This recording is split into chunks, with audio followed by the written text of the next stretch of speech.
The title of today's lecture is Advanced Sewage and Wastewater Microbiology.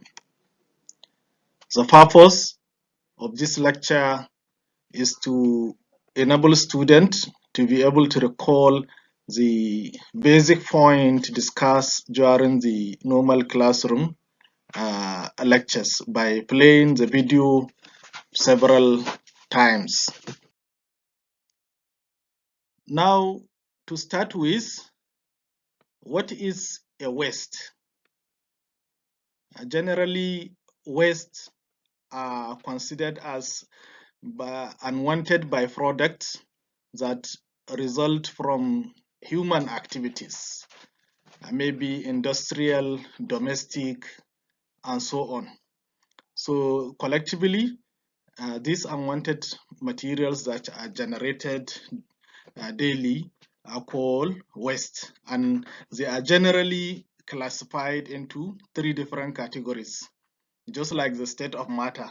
So we have the solid waste, which are otherwise called the refuse, and then we have the liquid waste, which is otherwise called sewage, and of course we have the gaseous waste, such as exhaust from vehicles and so on.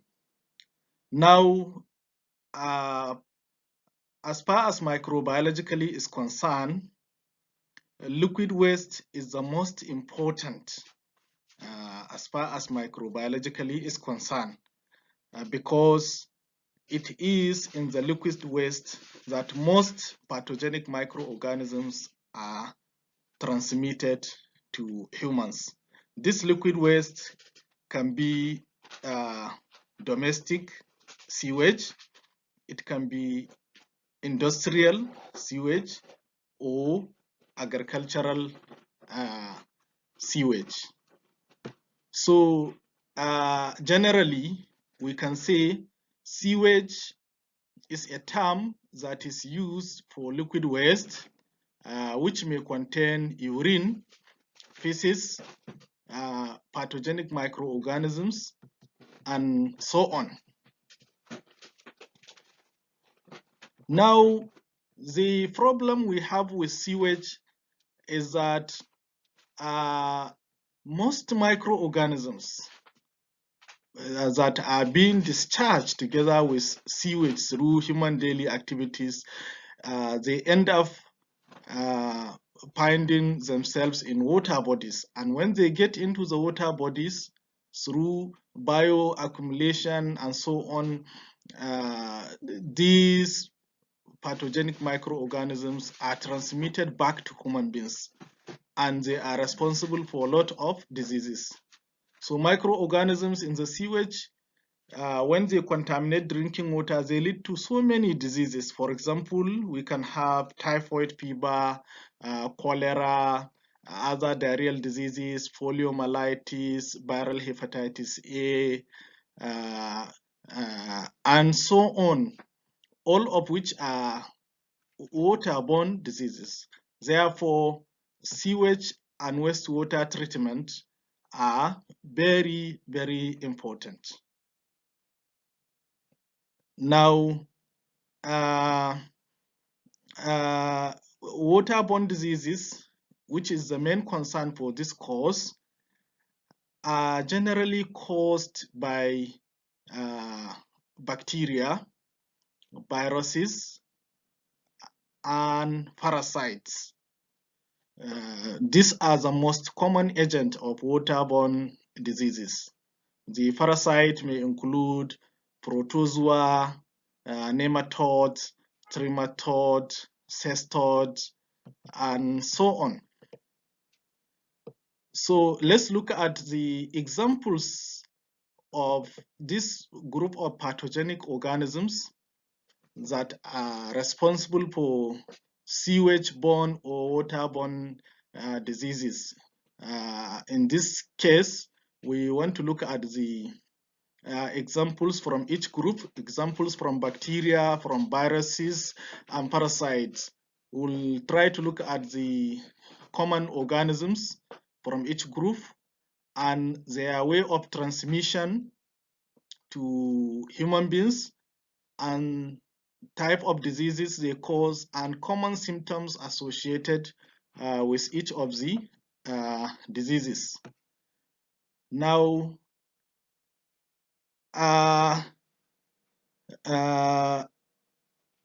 let's look at bacteria, which is the first one in the category. So mostly the bacteria associated with waterborne diseases are generally members of Enterobacteriaceae. These members of Enterobacteriaceae are commonly found in the gastrointestinal tract of human beings, and therefore most of them are transmitted through fecal oral route. Fecal oral route means they are transmitted from the feces of human beings. Then from there, they find themselves in water or food, and then when the food is ingested, the organisms will now colonize and disseminate to various body parts where they establish a diseases. Now, one of the common bacteria that we should look at is the Salmonella species, and the commonest one is Salmonella typhi. Salmonella is responsible for typhoid fever, which is characterized by continual fever, mental dullness, slight deafness, enlargement of the spleen, spot on the trunk, constipation, and this constipation is generally more common than that of diarrheal constipation. This particular typhoid or typhoid fever generally is a disease that occurs worldwide and is transmitted primarily by food or water contaminated by feces or urine of the carrier person. So when the carrier person or the patient pass the feces, the bacteria found themselves in either raw foods, fruits, vegetables, and milk. And eating such types of food, the bacteria will now be transmitted from one person to another. Now, the next group of species we should look at are the other Salmonella species, which include Salmonella typhimurion, Salmonella heidelberg, Salmonella Newport, Salmonella infantis, Salmonella enteritidis. All these are serotypes of Salmonella species, and these particular serotypes are the agent of waterborne disease known as salmonellosis, which is characterized by gastroenteritis, abdominal cramps, diarrhea, nausea, vomiting, dehydration, and fever. This particular disease is also common worldwide and is often called or is associated with food poisoning. The bacteria are found virtually in all foods and in polluted water environments. All foods that are around polluted water environment usually harbor most of these organisms. Epidemics generally are traced to commercially processed meat products, inadequate cooked poultry products such as eggs, unpasteurized milk, and even contaminated utensils. So that is for salmonellosis. The next group of bacteria we'll look at as an example of bacteria responsible for waterborne diseases are the Shigella species.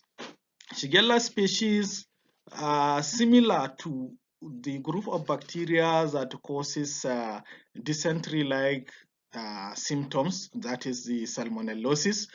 Now, this Shigella species, the common ones include Shigella dysenteriae, Shigella flexneri, Shigella boydii, and Shigella sonnei.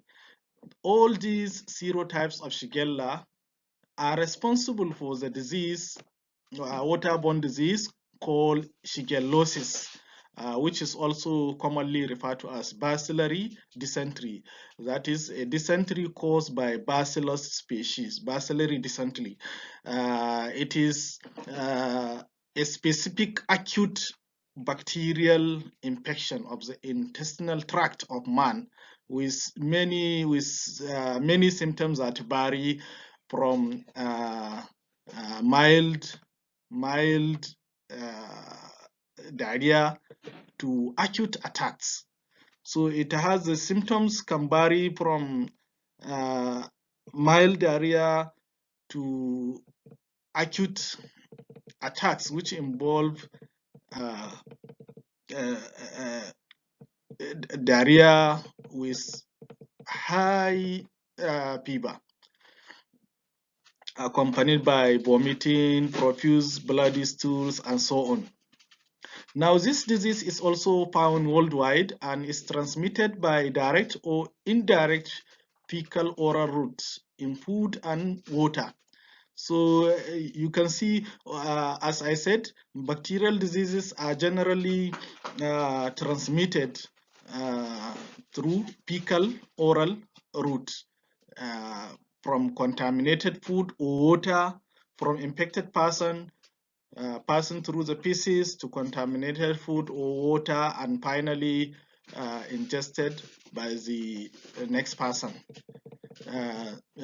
For Shigella species, this particular species generally they survive for about 20 days in cold water, but 30 minutes in warm water or highly aerated stream.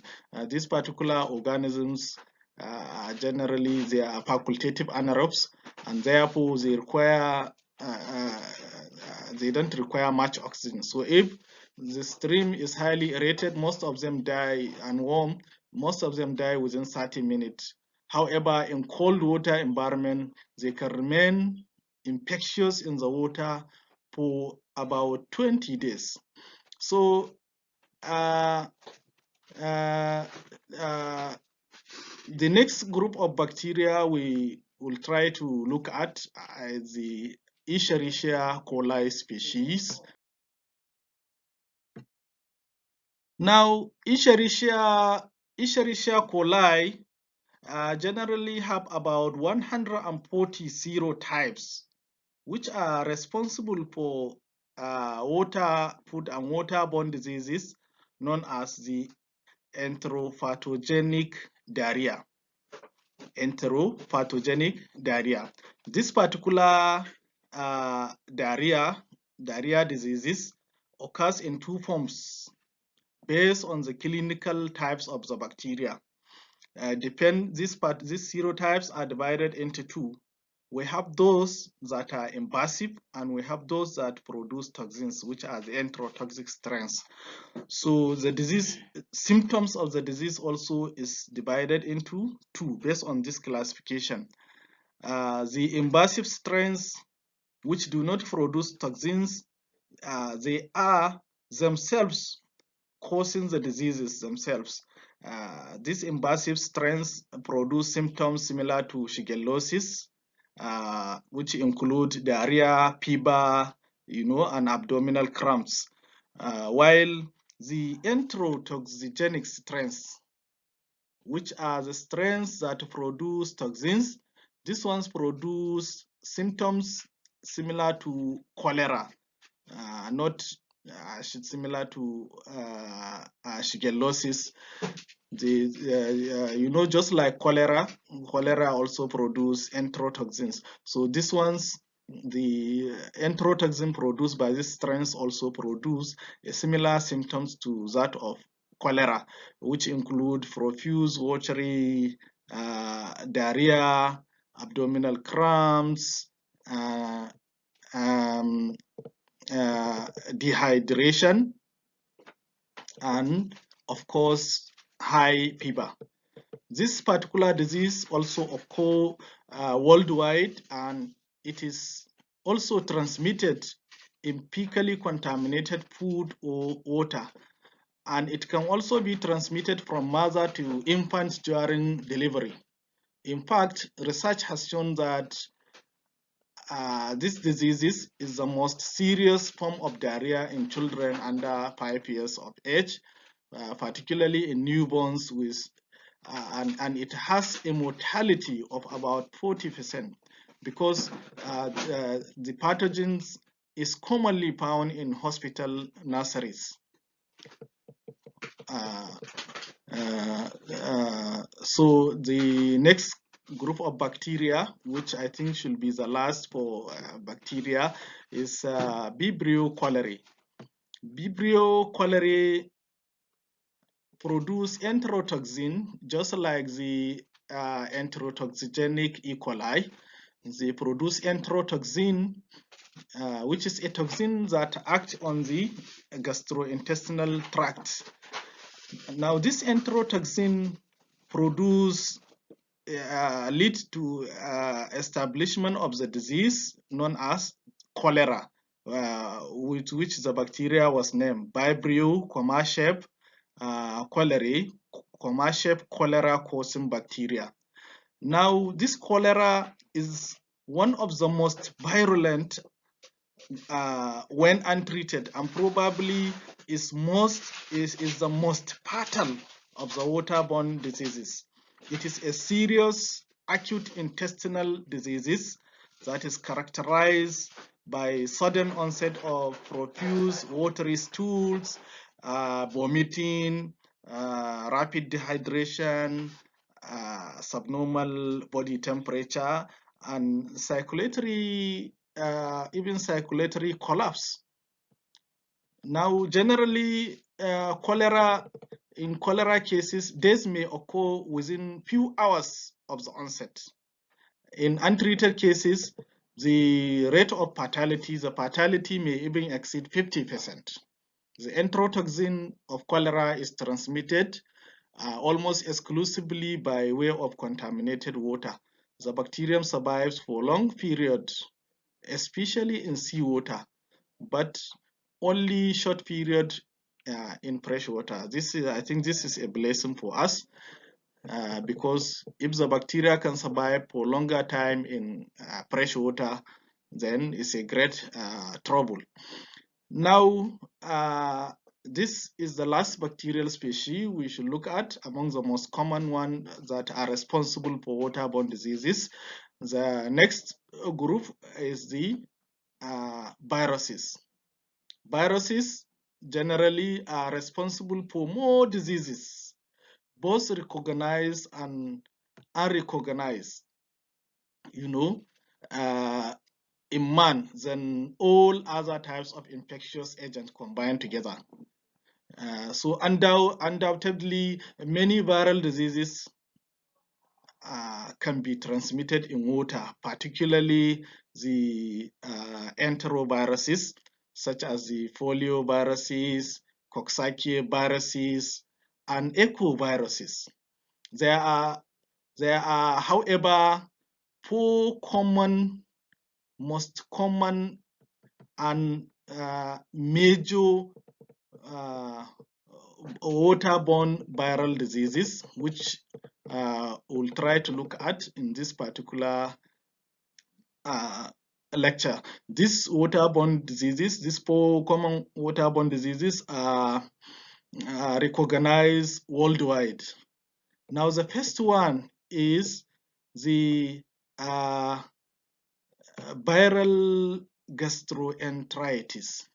Viral gastroenteritis is usually a mild and self-limited diseases, which is characterized by a variety of symptoms, including nausea, vomiting, diarrhea, abdominal pain, and low-grade fever.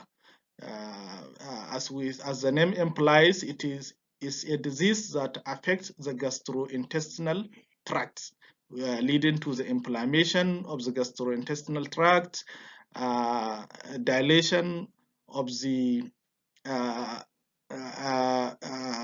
force in the villas of the small intestine, leading to backward flow of water into the intestine, and finally leading to diarrhea. The disease usually lasts for about 24 to 48 hours, and it also occurs worldwide, as we said, and then it is generally transmitted by an infective nucleic acid. In virology, infective nucleic acid are called viroid. These are incomplete viruses.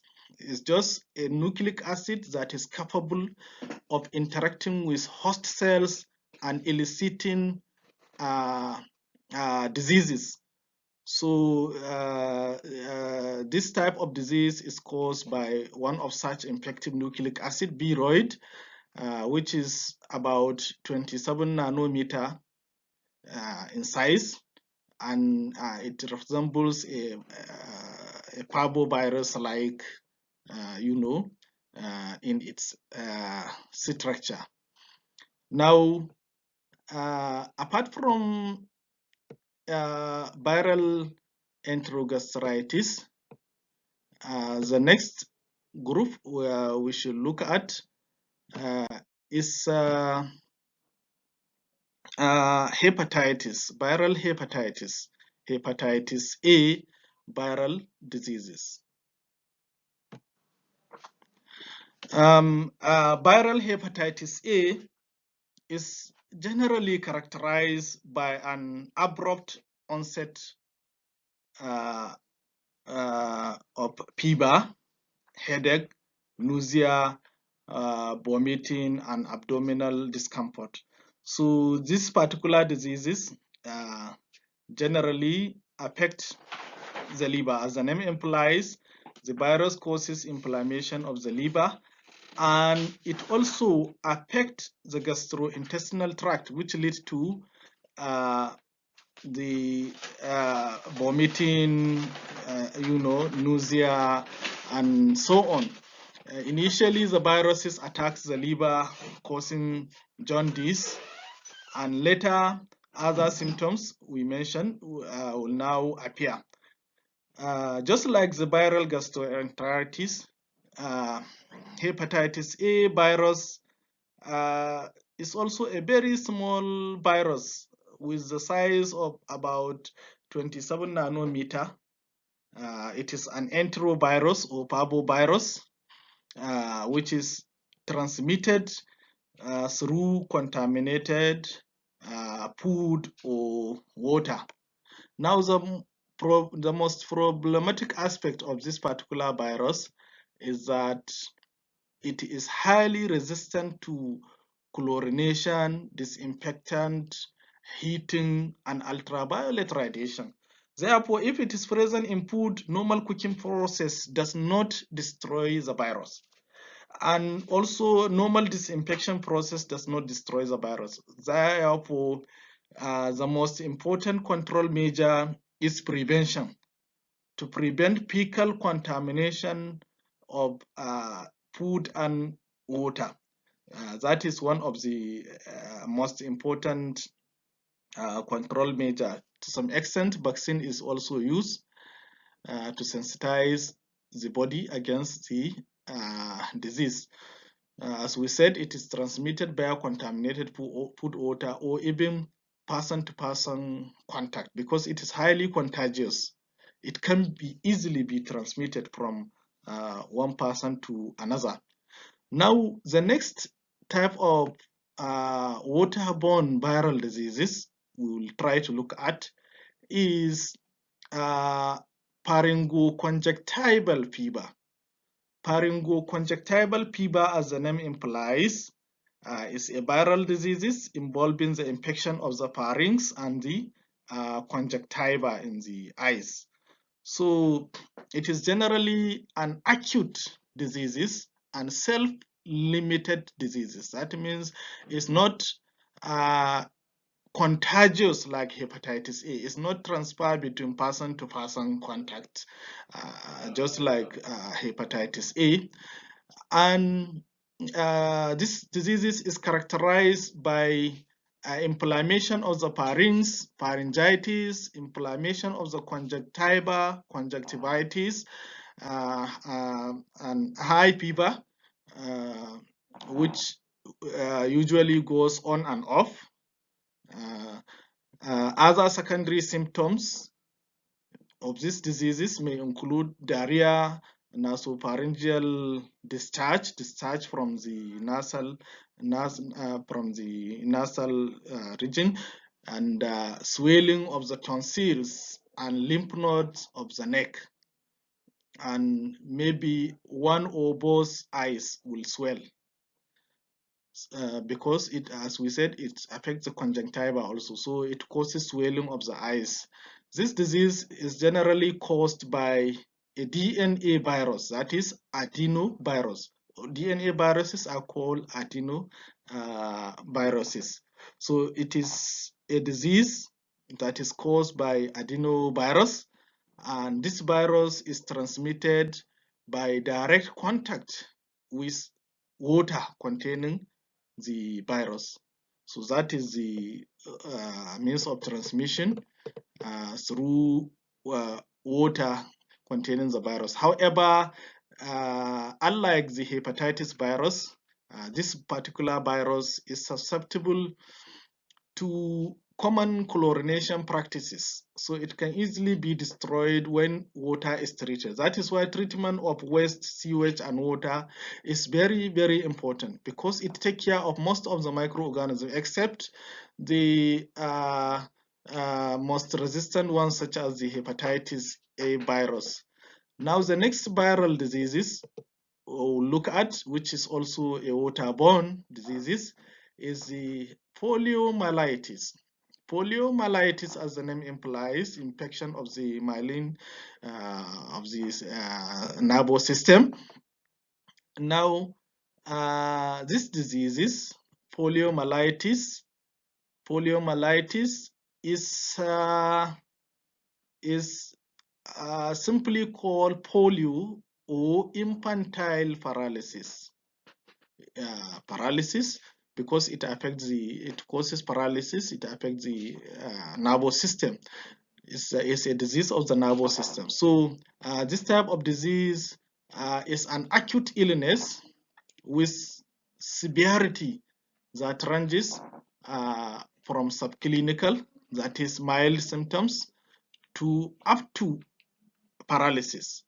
So it includes symptoms such as fever, headache, gastrointestinal upset, stiffness of the back and neck, and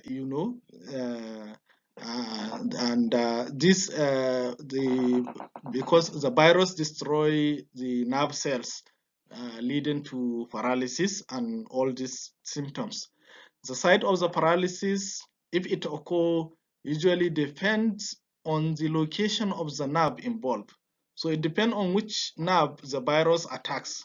It generally called inflammation of the myelin sheath of the membranes of the nerves. So it depends on the nerve the virus attacks.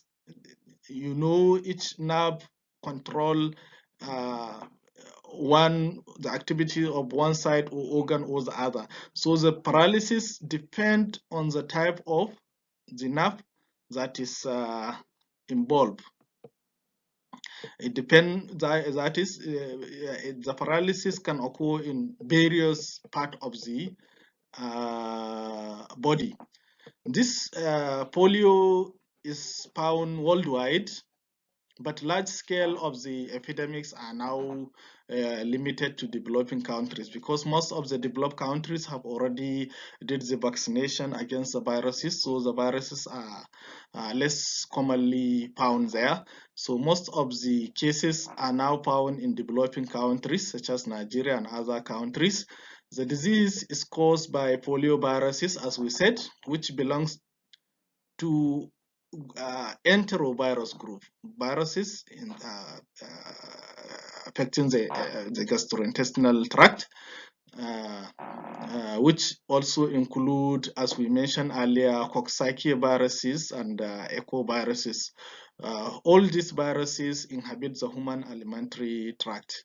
Now, these viruses are discharged in sewages, which contaminate streams. Hence, the transmission of these viruses is through the FOR, fecal oral route, which means the viruses enters the body through the alimentary tract after ingestion. So these enteroviruses are also resistant to all non-antibiotics and chemotherapeutic agents, as well as standard laboratory disinfection method.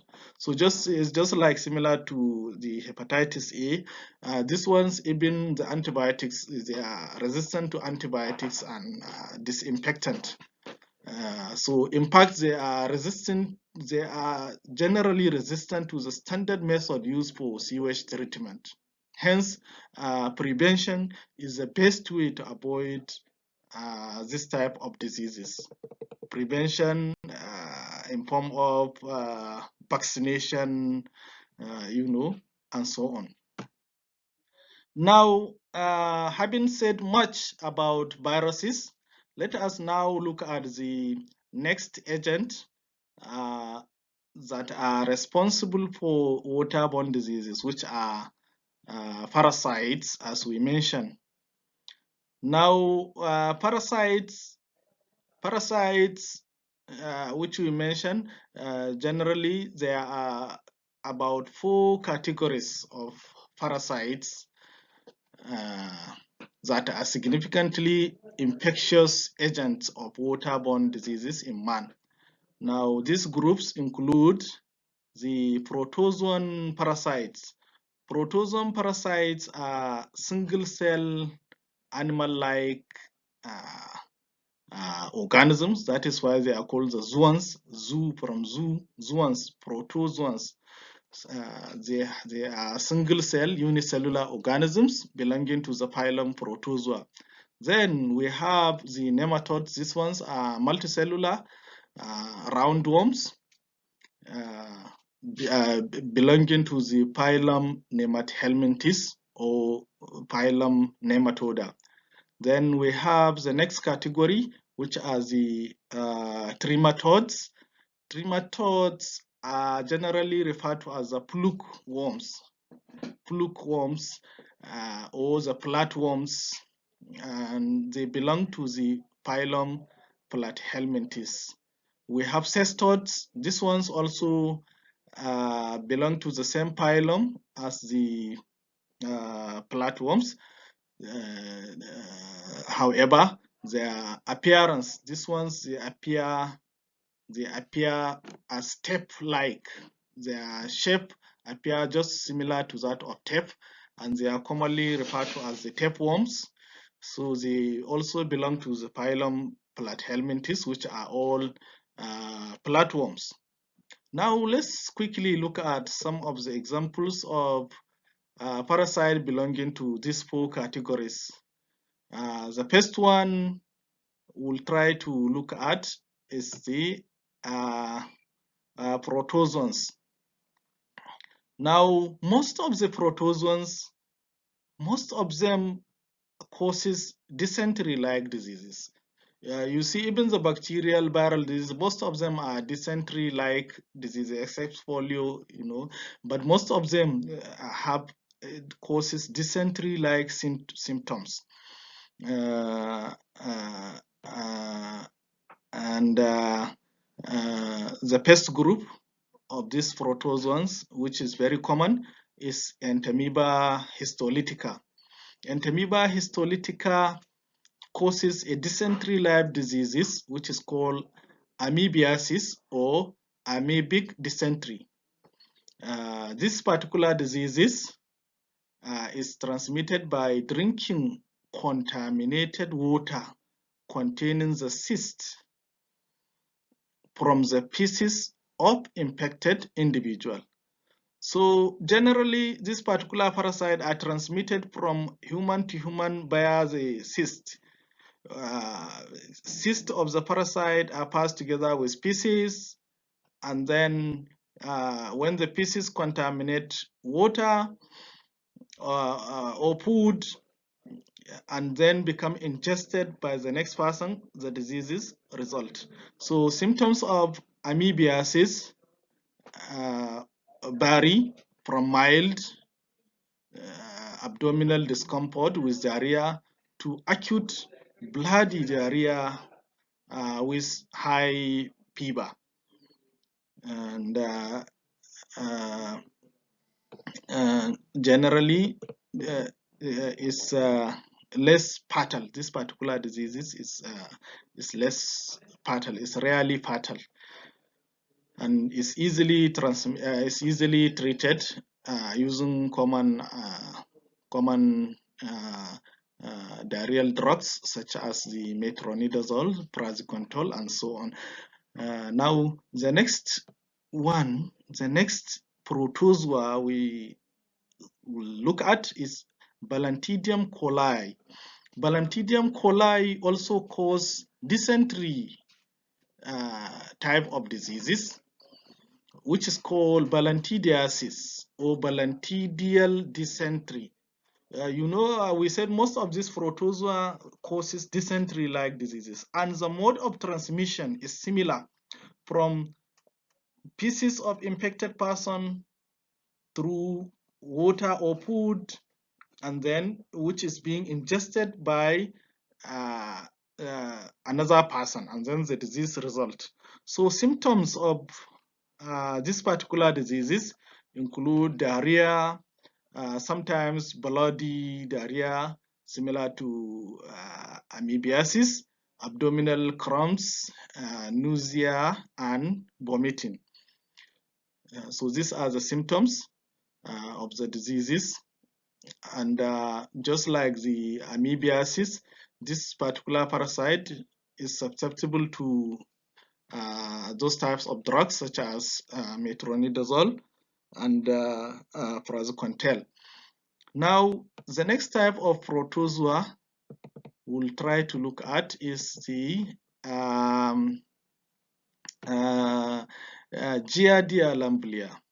Giardia lamblia is also a protozoan parasite that is responsible for a waterborne diseases, which is a dysentery type waterborne diseases called giardiasis.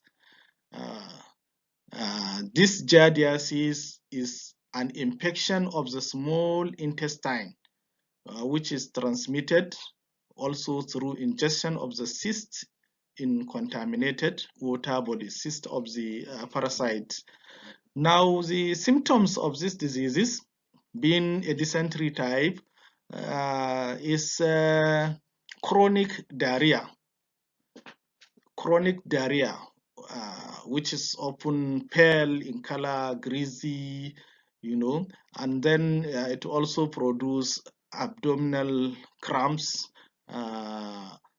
bloating in the infected person, excessive fatigue, and weight loss.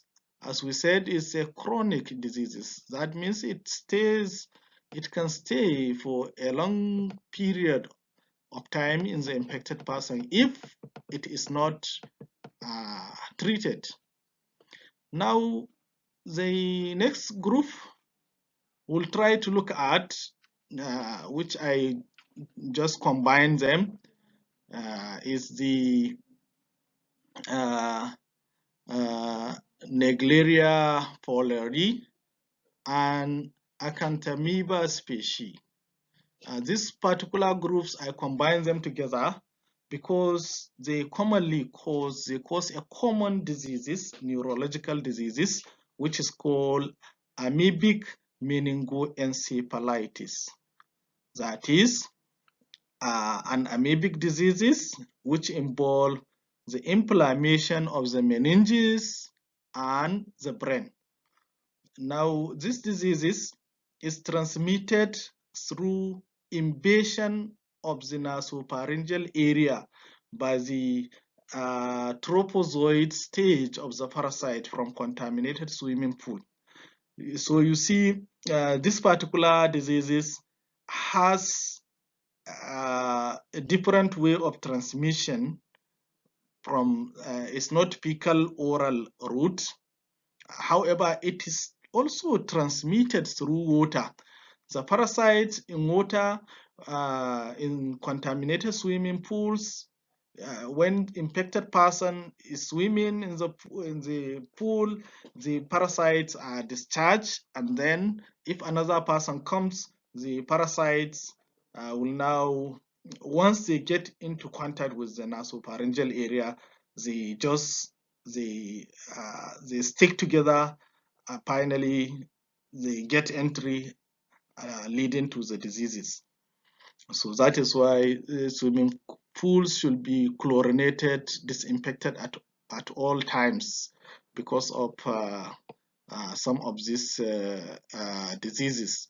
Now, the symptoms of these diseases include inflammation of the brain, as we said, meningoencephalitis, severe frontal headache, nausea, vomiting, severe hemorrhage from the nasal passage.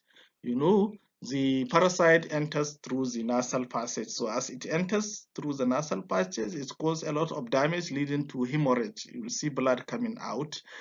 And then because it affects the nervous system, neurological disease, this disease is generally highly fatal. Deaths as a result of these diseases generally occur within the 5th or 6th day if the disease is not treated. If it is not treated, then death can result within 6th or 5th day. Now, the second category of parasites we'll try to look at, as we said, there are 4 categories. Now we have seen the examples of the protozoans. Now we'll try to look at the second categories, the roundworms, which are the nematodes. Now, nematodes, unlike the protozoan parasites, they are not transferred directly to humans. The parasite do not, they are rather indirectly transferred to humans. So they require they require another host. They require another host, which is called intermediate host. The parasite requires an intermediate host to be transmitted to humans. Intermediate host means that the parasites, when discharged from infected person, they get into another organism and develop. Then after developing, the parasites lead to the establishment of the disease. Now, the first group of roundworm we'll look at, which is very common, is the a roundworm called Anisakis marina. As the name implies, this roundworm is generally found in marine environment. This particular roundworm is transmitted by ingestion of contaminated marine fishes. It is responsible for the disease known as anisakiasis. So it causes a disease which is called anisakiasis. It's also a gastrointestinal disease. And as we said, the intermediate host, you know, we said nematodes are transmitted through intermediate hosts. So this particular nematode is transmitted through the intermediate host, which are the marine fishes. So people eating marine fishes are at risk of this particular diseases. The symptoms of these diseases include fever, acute nausea, vomiting, and abscesses or granulomae in the walls of the stomach or small intestine. As we said, it's a parasite that attacks the gastrointestinal tract. So when it forms abscesses in the walls of stomach or intestine, it leads to vomiting, fever, nausea, and so on. Now, the next one we'll look at, which is also common, is the Angiostrangulus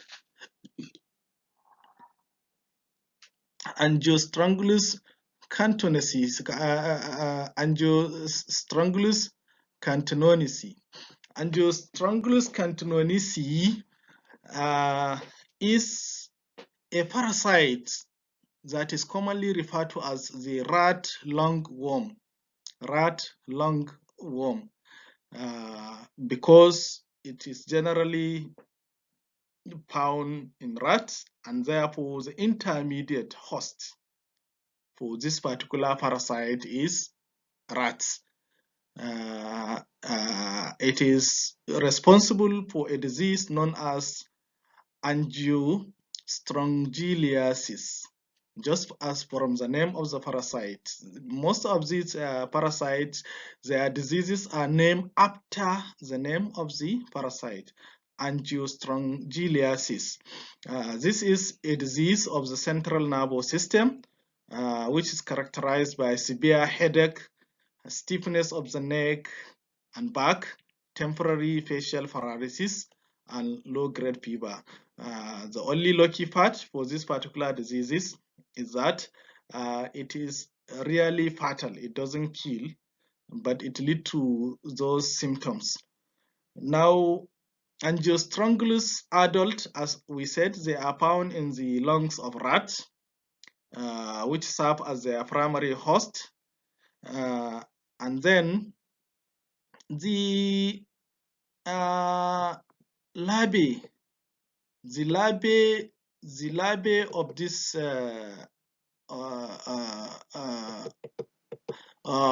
rat are expelled together with the sputum of the rats.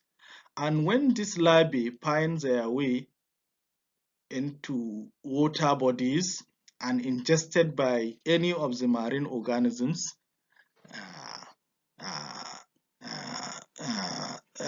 and then finally by human beings, the diseases occur. Therefore, the infection for man is through ingestion of the contaminated water organism. So the intermediate host is the marine organism, but the main source of the parasite is from the rats lungs.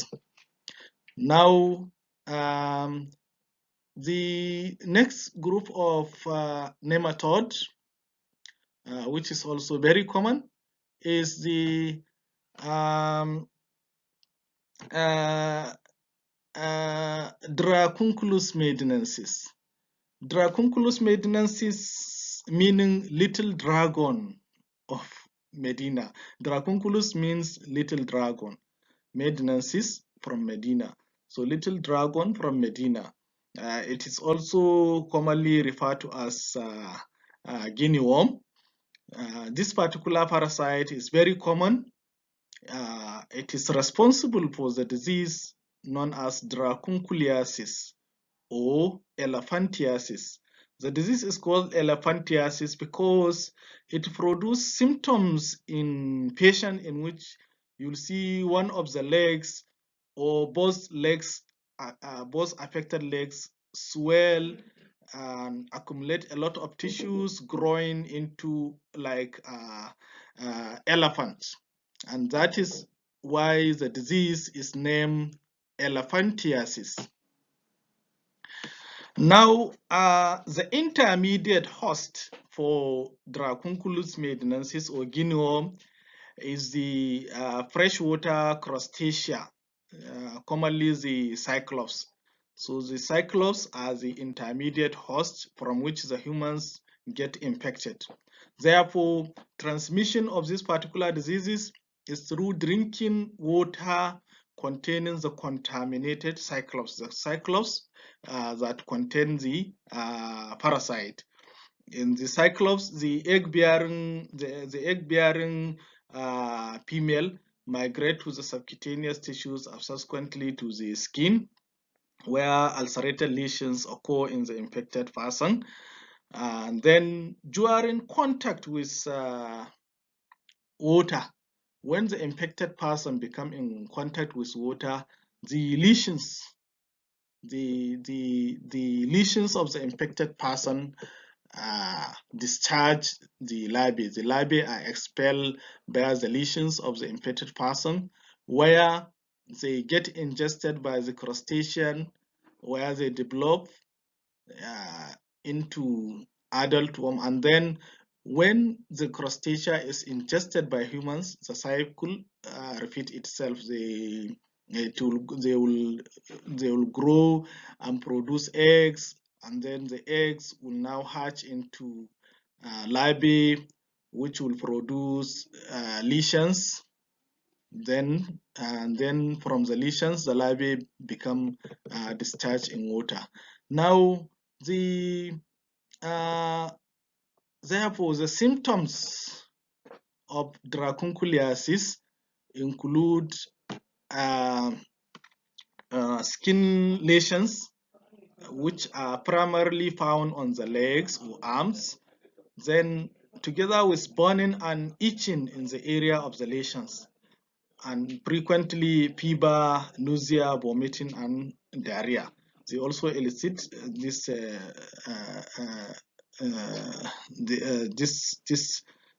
kind of diarrhea-like symptoms.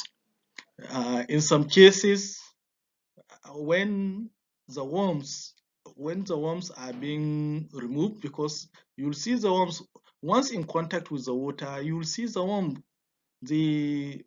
trying to come out from the lesions. So while trying to remove the worms, if they breaks, the toxins are discharged from the worms, and those toxins will now causes the ulcerations, abnormal growth, and the cancer. They cause the cancerous growth of the affected leg. So the legs will grow, swell bigger, similar to that. You'll see very big. That is why it's called elephantiasis. The legs become very, very, very big in those type of individuals while removing the worms. So removing the worms from the infected area has to be done with extreme care in order to avoid elephantiasis from occurring. Otherwise, the disease will just present the symptoms, the burning, itching of the area, nausea, vomiting, and so on. Now, the next group of parasites, which I try to combine them into two, the Capillaria species, Capillaria hepatica and Capillaria philippinensis. These Capillaria species are generally called the whipworms, and they are generally parasites that cause liver diseases. They cause a disease which is known as hepatic capillariasis. The other one, Capillaria philippinensis, cause intestinal capillariasis. So they generally cause capillariasis, which is inflammation and destruction of the cells of the liver or the intestine.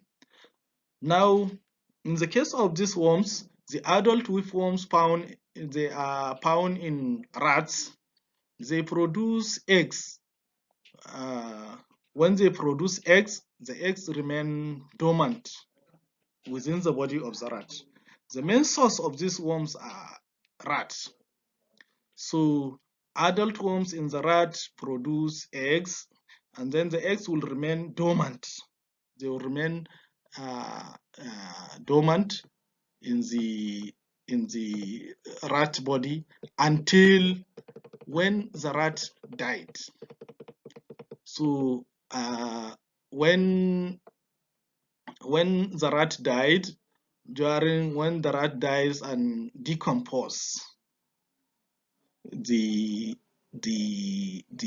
eggs are discharged, and if they found themselves in nearby water, maybe during rainy seasons, if they are washed and they found themselves in water, they contaminate the water bodies. So once they contaminate the water bodies, the eggs will now embryonate in the water bodies, and then upon ingestion, embryonate means they will now reactivate from the dormant stage.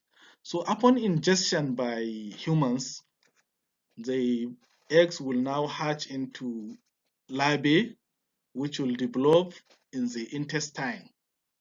Now, in the case of Capillaria philippinensis, the larvae remain within the intestines where they establish the intestinal capillariasis, which is infection of the intestines. While in the case of Capillaria hepatica, this particular parasite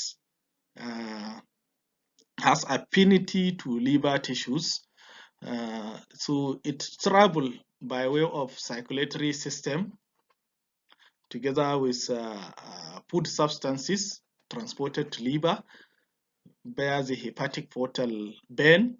So on reaching the liver, the parasite will now stay in the liver where it establishes the hepatic capillariasis. So this particular diseases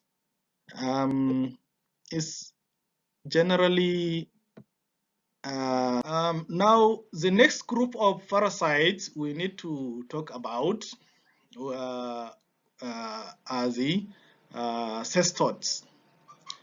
Cestodes, as we said, they are segmented flatworms.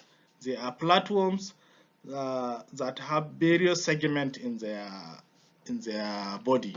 So they are generally segmented flatworms, and this cestode usually most of them cause infection of the intestine. So their infection is mostly intestinal infection. Now, the first of this category is a flatworm called Diphyllobostrium latum. Diphyllobostrium latum is very common, and it is the largest tapeworm that can grow up to 10 meters in the small intestine of humans with about 2.5 centimeter in width, and it can contain over 4,000 segments. As we said, this segmented flatworm, so it can contain over 4,000 segments. So imagine the amount of nutrient this particular worm can consume in the small intestine. So it is generally responsible for the disease known as diplobosteriasis, which is an intestinal disease. It is a disease of the small intestine because the worm stay in the small intestine. Now, as it stays in the small intestine, the adult worm in the small intestine produce eggs. In the course of the transmission, the adult worm produce eggs in the small intestine, and these eggs are now expelled together with feces, human feces, and once the eggs found themselves in water, they embryonate, And if they are ingested by freshwater crustacean, the cyclops, the eggs will now hatch into procycoid larvae, which is an immature larvae. Now, one thing I didn't mention about cestode is that they usually require two intermediate hosts, unlike the roundworms, the nematode. Nematode require only one intermediate host. This group of parasites require two intermediate hosts. So cestode, the procycoid larvae will now remain in the cyclops. Once the cyclops is ingested by other aquatic organisms such as fishes, the procycoid larvae will now develop into plerocycoid larvae. So the fishes or other aquatic organisms represent the second intermediate host for this particular parasite. So the procycoid larvae will develop into plerocycoid larvae in the fish, which is the infective stage that can infect humans. Therefore, human beings become infected by the parasite when they eat contaminated fish, a fish that contains the parasite.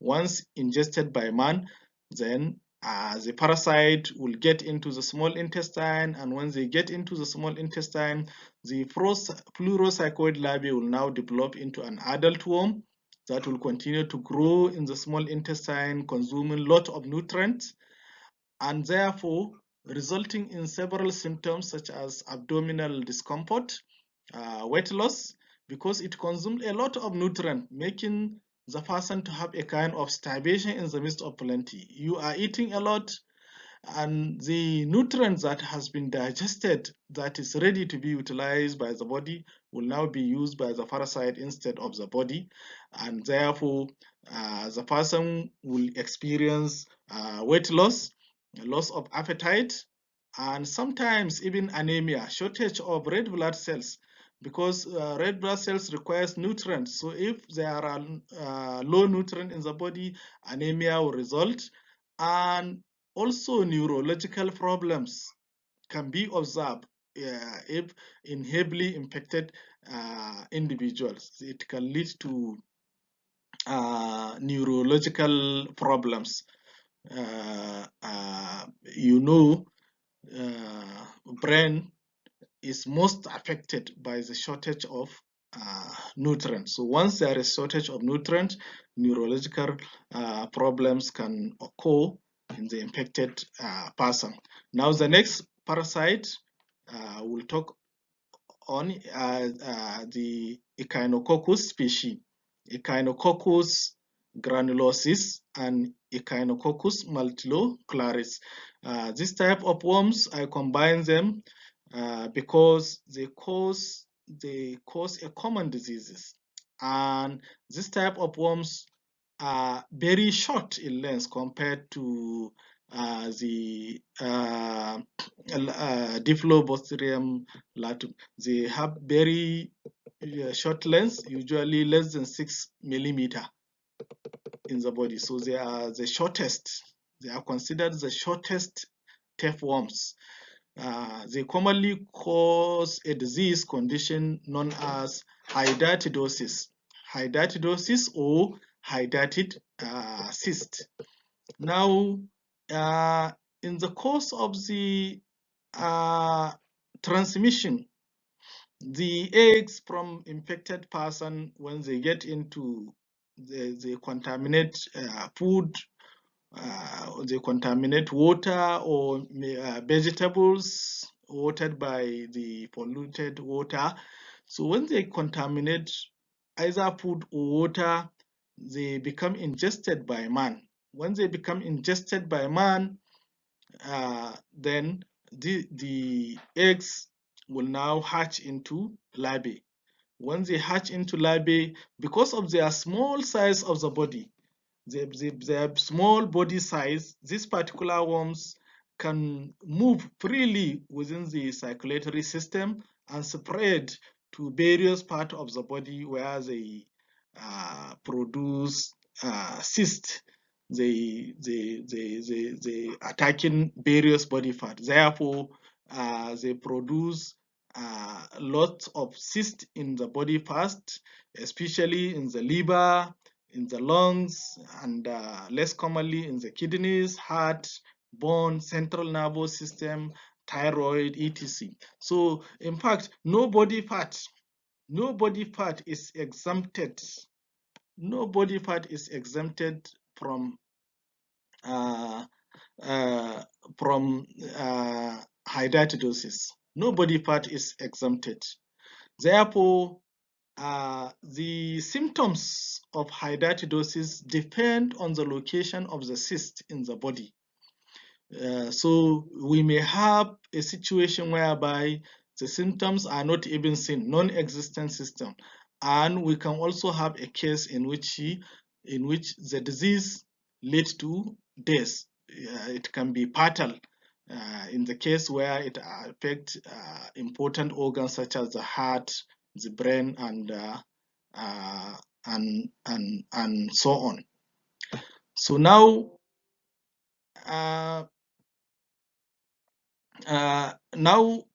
Let's look at the next parasite. Now, the last category of the parasite we'll talk about are the trematodes. Trematode, which we said they are called the flukes or the flatworms. These worms do not have segment in their body, so they are different from the cestodes. The cestodes have segment, while these ones are called unsegmented or non-segmented flatworms, and they generally infect the intestines. And one thing about them, these trematodes have a common life cycle. They generally have common life cycle, uh, which start with the adult worms that are found in man. The adult worm produce eggs. When they produce eggs, the eggs generally discharge from the body through the feces or urine or sputum of the infected person. Now, once the eggs get in contact with water, they become active. They embryonate and hatch into Miracidium larvae. Now, this Miracidium larvae will now penetrate the body of the next host, the intermediate host, which is usually the freshwater snail. So it will penetrate into the body of the snail. And once it penetrates into the body of the snail, the Miracidium larvae will now develop into sporocyst. The sporocyst will subsequently develop into radia larvae, and then the radia larvae will develop into Saccharium larvae. So all these stages take place in the snail. That means eradication of the snail from the water will help in controlling this particular parasite. Just like the tapeworms, if you eradicate the cyclops, it helps in eradicating the worms, because their life cycle is incomplete when you remove the intermediate host. That is why the control is usually targeted at the intermediate host. So the Saccharium larvae will now penetrate the skin of the first intermediate host, leaving the intermediate host. It will now infect another aquatic organism, which will serve as the second intermediate host. So it will enter into the next aquatic organism, such as the fishes, crayfishes, and so on. So when it gets into the second intermediate host, it will now develop into Metasaccharium larvae. Metasarcarium labi is a matured sarcaria which have the ability to infect human beings. So it's the adult worm that can infect human beings, and then so human beings become infected generally through ingestion of the Metasarcarium labi in fishes or other aquatic organisms. So after ingestion, the adult worm, the Metasarcarium labi, will now develop fully into adult and then produce eggs that will be expelled in feces and urine, and then the cycle repeat itself. Now, the first group of this trematode, which is very common, is the Colonochis sinensis, or sometimes called Opistochis sinensis. Colonochis sinensis generally causes an infection of the liver. It causes the disease of the liver. So it causes infection of the liver, which is called colonochiasis. This disease is characterized by loss of appetite, diarrhea, and swelling of the liver. However, this particular disease is rarely fatal. It doesn't kill, except in some cases, but it can last for 30 years in the body. So the worm can last for 30 years in the body. Now, during the course of the transmission of this particular diseases, the eggs of the liver fluke, this worm is otherwise called liver fluke because it infects the liver. So the eggs of the liver fluke are passed from man together with species, and then the second intermediate host from which man become infected is the fishes. So fishes represent the second intermediate host. So the infection is acquired by ingesting contaminated fishes. Now the second one under trematode is the Echinostoma species. Echinostoma species are commonly called Echinostom flukes. These particular worms are responsible for intestinal diseases, which is called echinostomiasis. Echinostomiasis, as I said, is a disease of the intestine. Now, the parasites usually live and attach themselves to the wall of small intestine, where they produce inflammatory reaction and ulceration. So by producing ulceration, it leads to diarrhea because they alter the force in the small intestine, leading to backward flow of water into the intestine, and then it leads to diarrhea. So generally, the second intermediate host from where the man get infected is through ingestion of the second intermediate host, which are generally the freshwater snails or other mollusks. So the second intermediate host for this parasite are the snails and the other mollusks. Now the next parasite under this category is the Fasciola parasites. Fasciola hepatica, or commonly called the sheep liver fluke, because it's generally found in the sheeps, and Fasciola gigantica, or giant liver fluke. Now, these parasites, I combine them together because they commonly cause a disease condition affecting the liver, which is called fascioliasis. So they cause a disease condition known as fascioliasis, which is an infection of the liver leading to symptoms ranging from subclinical, a mild infection, to severe cirrhosis of the liver and possibly death in severely infected individual. The transmission of these diseases usually is by consumption of contaminated vegetables. The eggs, when they are passed together with feces, feces of infected person, the eggs from polluted water,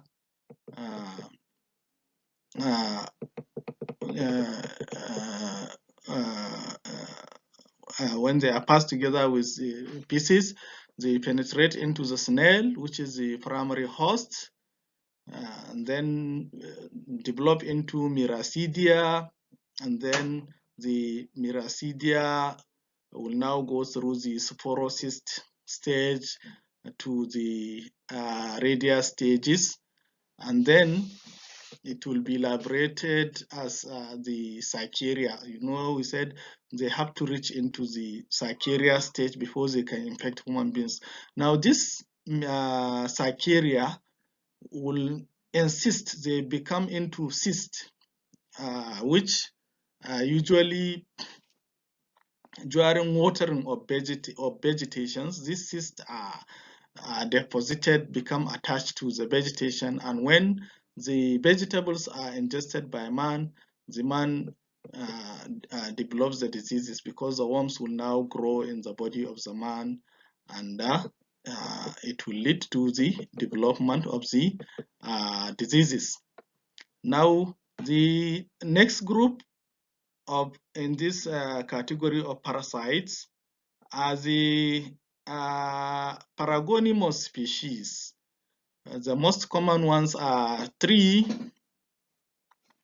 We have the Paragonymous westermani, Paragonymous africanus, Paragonymous stejuanensis. Paragonymous species are generally referred to as the lung polyps. They attack the lungs, causing a disease known as paragonimiasis, which is an infection of the lung that is characterized by fever, severe cough, fibrous lesions, which can last for several years if untreated. So it can last for this disease can last for several years if it is not treated in the body. Now, during the transmission of these diseases, the eggs of the worms are expelled in the sputum of the infected person. And then the second intermediate hosts from which the man become infected are the crayfish and freshwater crabs. These are the second intermediate host. So human infection results from eating contaminated crayfish or freshwater crabs, and then the disease condition will now develop. Now, the last group in these parasites are the Schistosoma species. Schistosoma mansoni, Schistosoma hematobium, Schistosoma japhonicum, Schistosoma intercalatum. All these parasites collectively cause the infection of the bladder and intestine, which is referred to as schistosomiasis, or commonly referred to as bilharzia. This infection is a long-lasting infection, but it is rarely a fatal disease that produce minute scars in the affected organs where the worms become lodged.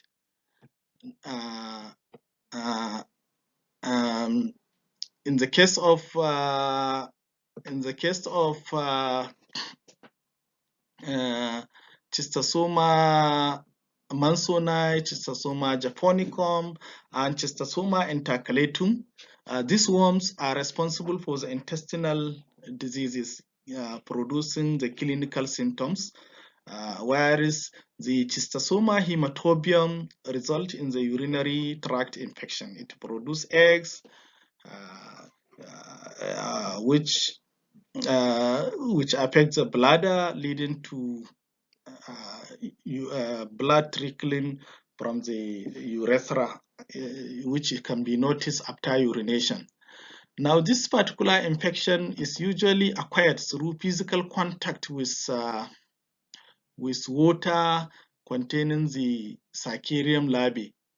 The larvae penetrates the skin. On contact with the body of humans, the larvae will penetrate the skin.